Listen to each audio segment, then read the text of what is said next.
Hey there, beautiful souls. Welcome back to the channel, a space where we don't just tell stories. We explore the unspoken truths behind them. If you're new here, go ahead and hit that subscribe button and tap the notification bell, so you never miss a moment of depth, clarity, or transformation. And if you've been with us for a while, thank you for being part of this growing circle of seekers. Now, if you've ever mistaken desire for love, if you've ever felt someone pull your soul closer without even touching your skin, then this story is for you. Tonight, we enter the quiet fire of a connection so intimate, so raw, it leaves one woman trembling. Not from what happened, but from what didn't. This isn't about lust. It's about power. The kind you gain when you realize you don't need to own someone to truly see them.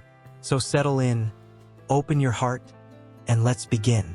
She had been admired before countless times, complimented for her beauty, desired for her body, praised for the way she moved through a room like the air itself bent to her gravity. Men looked at her like a flame they wanted to touch, not realizing they'd burn. She had seen the hunger in their eyes so many times that it no longer moved her. They didn't want her. They wanted the idea of her, the fantasy, the softness, the surrender. She had long since stopped expecting more. That was until she met Rogers. He didn't arrive with the swagger of someone trying to impress. He didn't orbit her like the others, feeding off her attention. In fact, he barely looked at her the way she was used to. But when he really did, it was unsettling. Not because it was cold or dismissive. Quite the opposite. His eyes didn't cling to her curves. They drifted through her like he was reading something written beneath the skin. Something even she hadn't bothered to decipher. They ended up next to each other at a dinner party. Just coincidence. Or fate. There was wine, candles, chatter.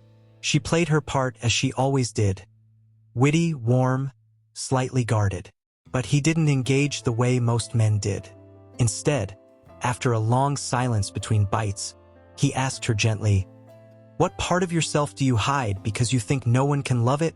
She blinked, caught off guard. It wasn't a pickup line. There was no smile playing at his lips, no performative tone. He meant it, and in that moment her armor flickered. She laughed it off, habit, reflex. He didn't press. He just nodded and returned to his food. And yet, the question lingered like the aftertaste of something sacred. Later that night, as he gave her a ride home, the silence between them felt heavy, but not uncomfortable. It was alive, pregnant with things unsaid.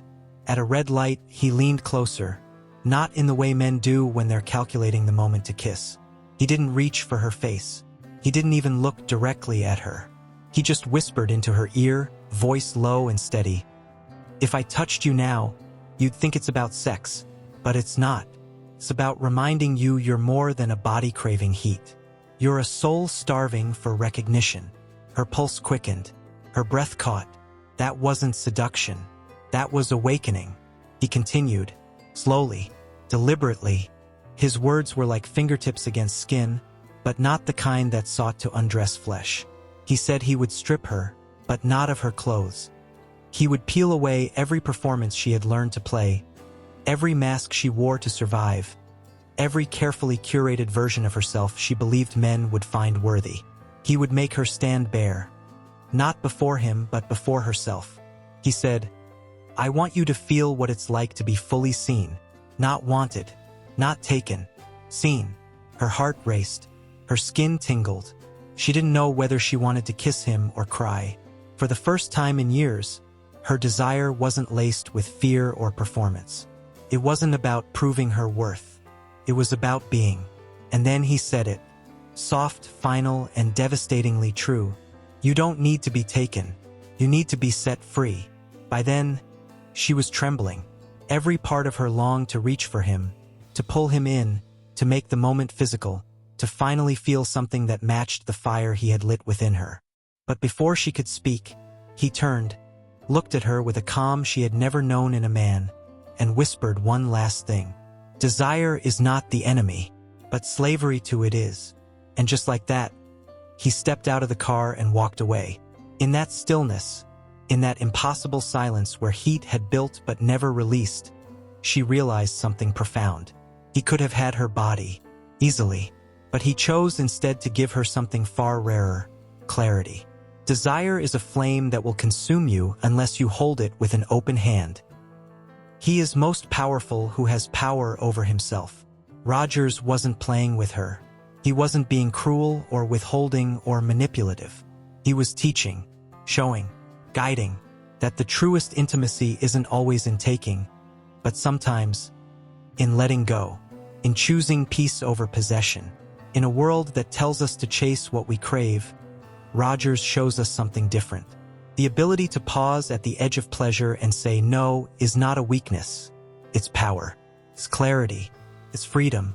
This story isn't about denying desire. It's about not being owned by it. Because sometimes the most seductive thing a person can do is to walk away when they don't have to.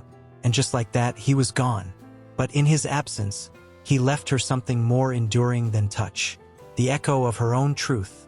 The reminder that real power doesn't come from taking, but from choosing not to. In a world chasing dopamine and validation, Rogers gave her silence, stillness, space to meet herself without needing to be claimed. That is the lesson. And maybe that's the freedom we're all secretly craving. If the story stirred something in you, if it whispered to your soul or challenged how you see desire, connection, or control, support this channel by liking, subscribing, and sharing it with someone who needs to hear this. Every time you engage, you help these stories reach others walking the same quiet path. And if you're already part of this growing community of deep thinkers and truth seekers, thank you. You are the reason this space exists. Until next time, stay grounded, stay aware, and remember, the most intimate act is to see and be seen without needing to possess.